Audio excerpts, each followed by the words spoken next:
shit. If you thought Tetsuo was weird, wait till you see Pinocchio. I can't show any of this. Oh my god. This is graphic.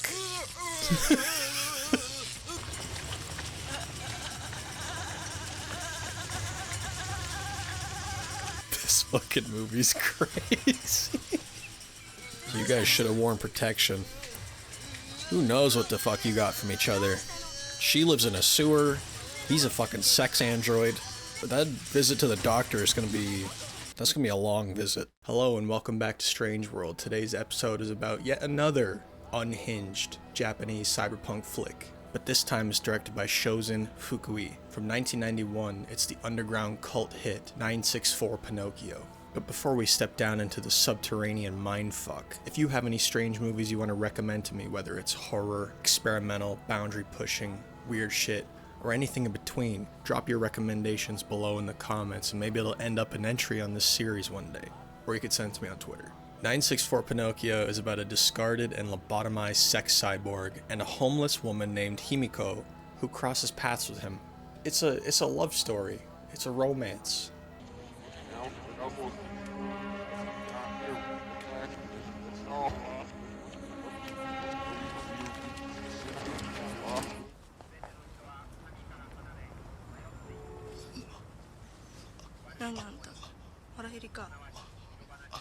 Look at all the people walking by, like just trying to go on a nice little walk in Shinjuku and just fucking weird shit's going on.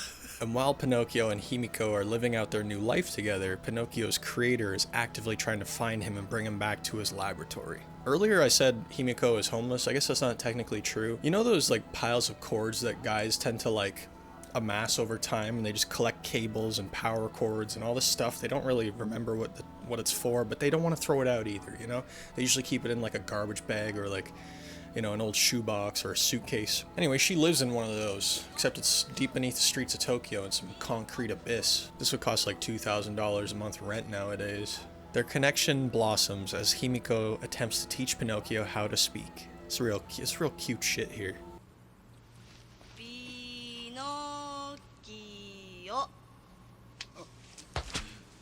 What an adorable relationship these two have, you know? They're just living in like a sewer. She also brings them out to stores where they just eat whatever they want. Something worth noting about this movie is that all the people you see in the background looking at Pinocchio and Himiko are real people. They did not get permits to shoot this movie. They would go to locations, film what they're doing, usually through a lot of improv.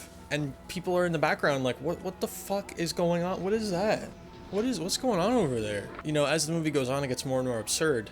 And they do some crazy shit in public. It gets wild. This right here is what sets this movie apart from Tetsuo. While it is heavily inspired by Tetsuo, this element of real people interacting, it takes it to another level.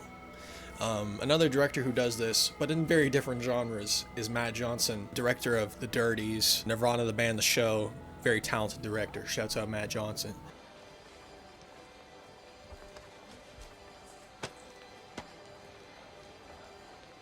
Look at that face. How could you hate a face like that? Eventually, Himiko and Pinocchio are split up, and Himiko begins to panic, unable to find her new friend. But thankfully, Pinocchio finds his way back to Himiko's lair, and they reunite.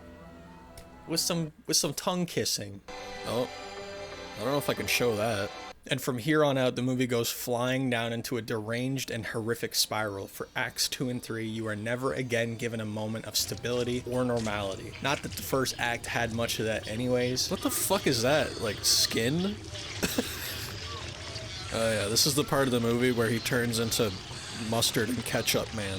And rather than spoil acts 2 and 3 and go by scene by scene by scene and just tell you everything that happens and show you everything that happens and ruin the fun, in case you want to watch this movie, here's a quick little montage, a little glimpse of the chaos of what you're going to get yourself into should you decide to sit down and actually watch this movie.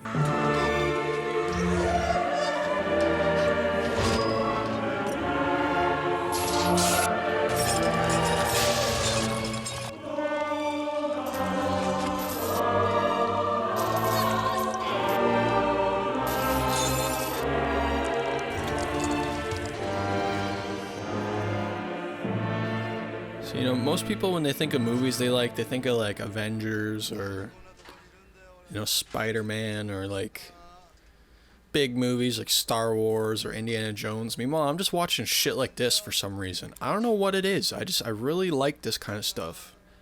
I haven't been able to figure out why. Is there something wrong with me? I think there's something wrong with me. The director, Shozin Fukui, was quoted in an article from Days saying, quote, "Our goal is to completely overwhelm the audience and make them trip out. It was fantastic. Some people even got sick and we had to call an ambulance. Well, mission accomplished." You definitely tripped me out, that's for damn sure. And I think you even tripped out the cast too, because a lot of the cast did not return to acting after this movie. Himiko, she went under a pseudonym for this movie, On-chan. She never acted in anything ever again, so this was her first and last movie that she ever did. You know, it's a shame that On-chan never did anything ever again, because she was actually really good in this movie. She did an amazing job, honestly. Hope she's okay wherever she is. Haji Suzuki never acted again, to my knowledge. He only has 2 acting credits, this and Metal Days, which is also directed by Shozin. So I guess he did 2 of his movies and said, alright, this is not for me. Is this what movies are? I don't know if I want to do this anymore. Shozin Fukui came up in the exact same underground scene, the music, the movies, as Shinya Tsukamoto, director of Tetsuo the Iron Man, who, by the way, was a massive influence on Shozin. I mean, it's pretty obvious you could see the influence in this movie. Shozin was actually a part of Tetsuo the Iron Man's production. It was a very small role. He worked as a driver for 1 day, but you know, that's still a part of the cast. He got a credit, you know, on IMDb.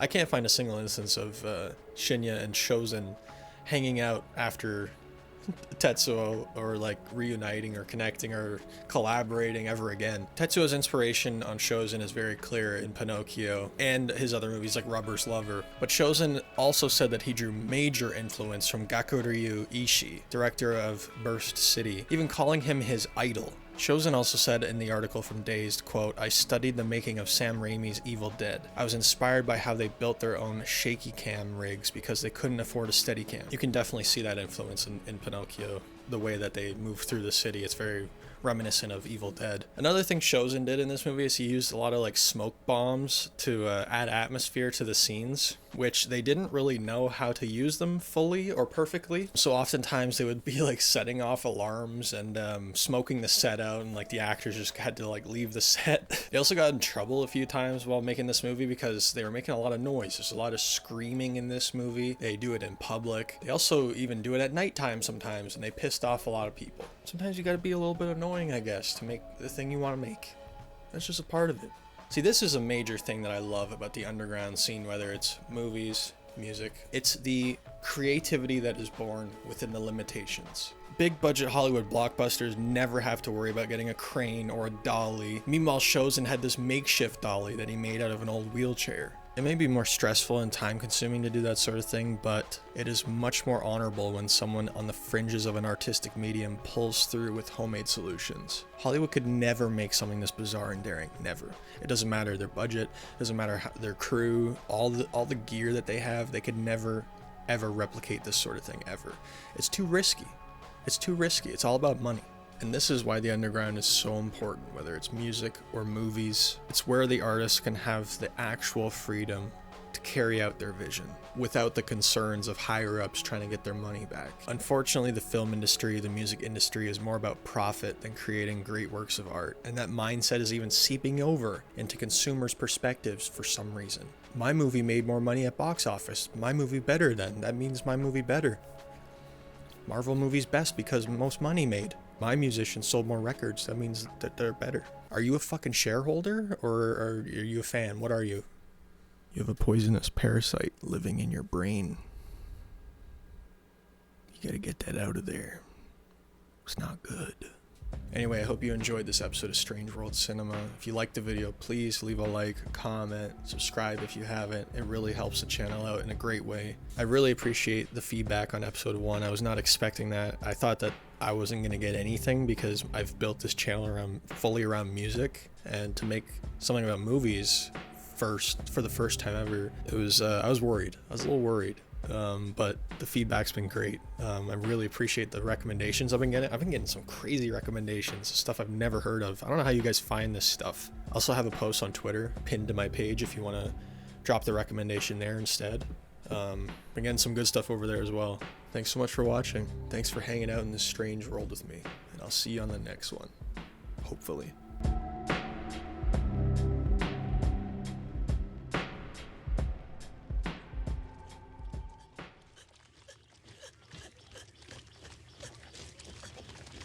I just imagine my parents watching this movie. Oh god, that'd be so funny. You guys should make your grandma watch this movie. Like, you want to see a Pinocchio movie? You remember Pinocchio, Grandma, from back in the day? Look, this is a new one.